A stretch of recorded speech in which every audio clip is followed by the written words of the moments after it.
Assalamualaikum warahmatullahi wabarakatuh. Saya Velia Dwi Septarini, NIM 1930101019. Di sini saya akan mewawancarai salah seorang guru TK, yaitu tentang bagaimana proses pembelajaran dalam masa pandemi ini. Di samping saya sudah ada guru TK, silahkan perkenalkan namanya, Bu. Baik, terima kasih. Baiklah, Assalamualaikum warahmatullahi wabarakatuh. Perkenalkan, nama saya Yustia. Saya di sini sebagai guru kelas di TK Rantisi, Jorong Merdeka, di Talu, Kecamatan Talamau, Kabupaten Pasaman Barat. Di sini kami memiliki 40 siswa, yang mana ada 3 guru dan 1 kepala sekolah. Baiklah, kita mulai saja ya, Bu. Yang pertama yaitu bagaimana cara kita sebagai pendidik membantu perkembangan fisik motorik anak pada masa pandemi. Perkembangan fisik motorik ya, cara kita sebagai pendidik membantu perkembangan fisik motorik anak pada masa pandemi. Sebelum kita membahas tentang fisik motorik, kita harus tahu dulu fisik motorik itu apa, dan fisik motorik itu terbagi menjadi berapa gitu. Di sini kita umpamakan fisik motorik itu ada 2, motorik halus dan motorik kasar. Cara kita sebagai pendidik menstimulasi perkembangan anak di masa pandemi ini, yang pertama motorik halus. Seperti kita kan masa pandemi ini proses pembelajaran tidak seefektif di masa tidak pandemi gitu. Kita di sini belajarnya daring gitu.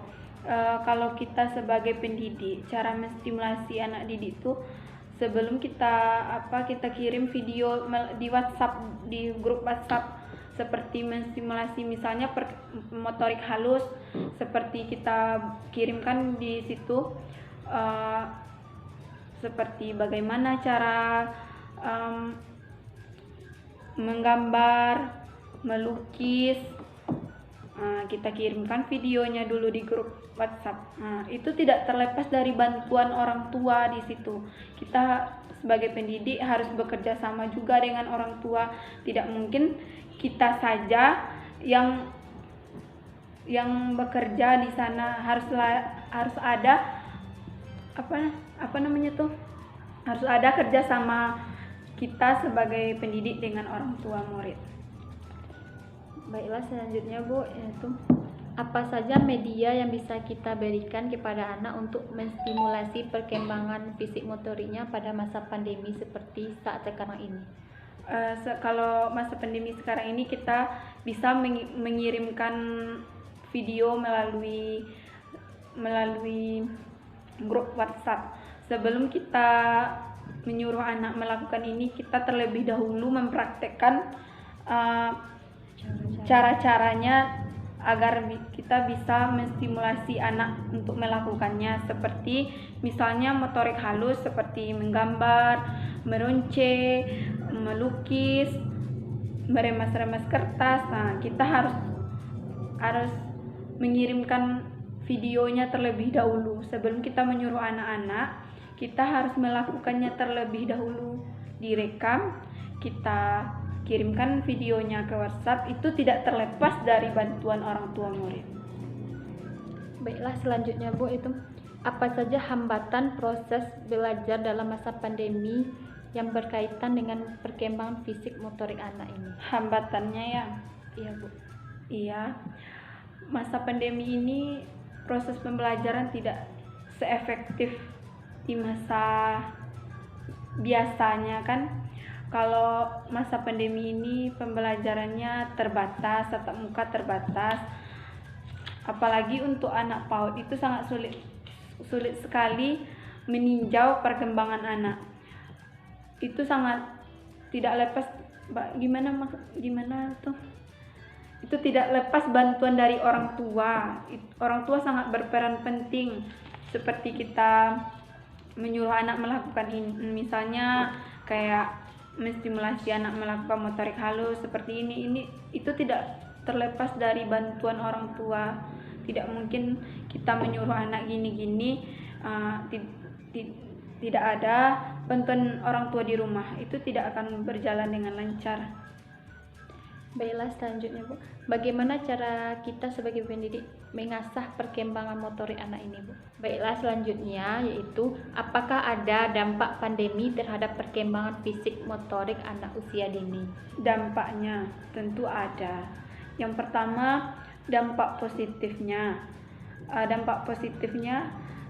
Orang tua lebih banyak waktunya bersama anak-anaknya. Orang tua lebih tahu apa perkembangan anaknya.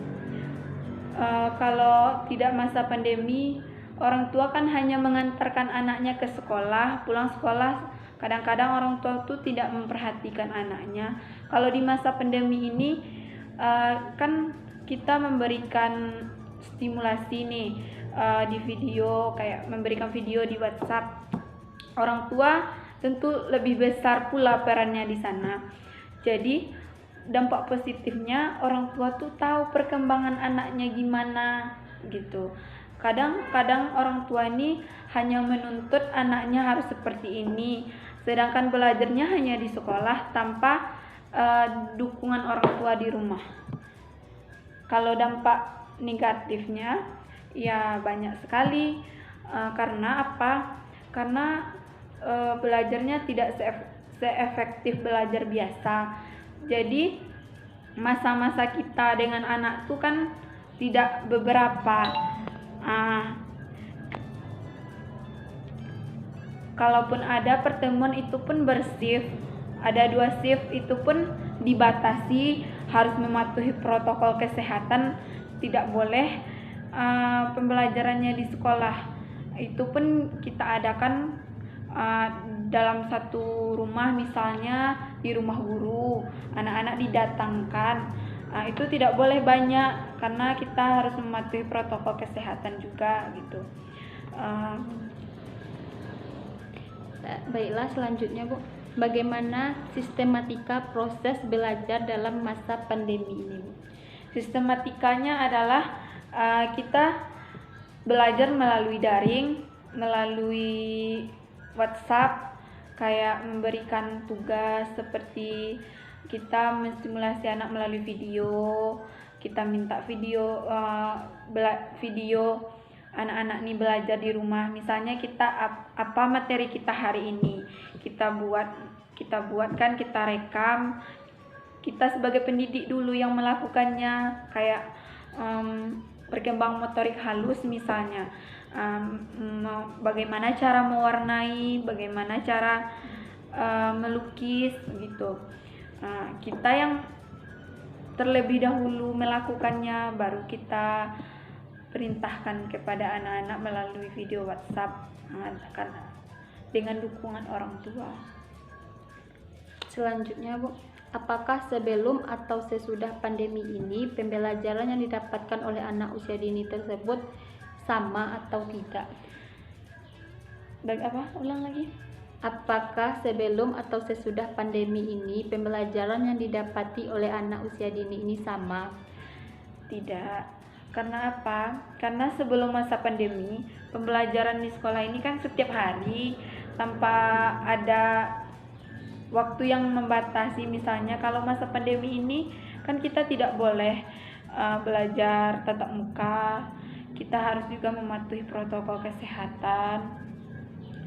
Kalau sebelum masa pandemi, pelajarannya itu efektif lah ya. Anak-anak tuh mendapat layanan seperti yang diharapkan, seperti belajar seefektif mungkin lah kan setiap hari. Beda lah yang didapatkan anak belajar yang pergi setiap hari dengan yang sekarang ini pakai shift. Selanjutnya Bu, bagaimana cara pendidik mengasah perkembangan motorik anak? Bagaimana cara?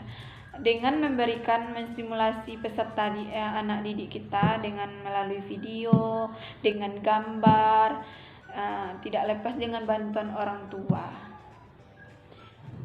Baiklah, hanya sekian wawancara saya pada saat sekarang ini. Jikalau ada kata yang salah, saya mohon maaf. Terima kasih kepada Ibu yang sudah bersedia saya mintai untuk wawancara. Saya ucapkan terima kasih. Baiklah, Saya sebagai guru mohon maaf jika informasi yang saya berikan tidak sesuai dengan yang diharapkan. Saya minta maaf jika ada kata-kata saya yang tidak pada tempatnya. Saya mohon maaf. Baiklah, hanya sekian. Wassalamualaikum warahmatullahi wabarakatuh.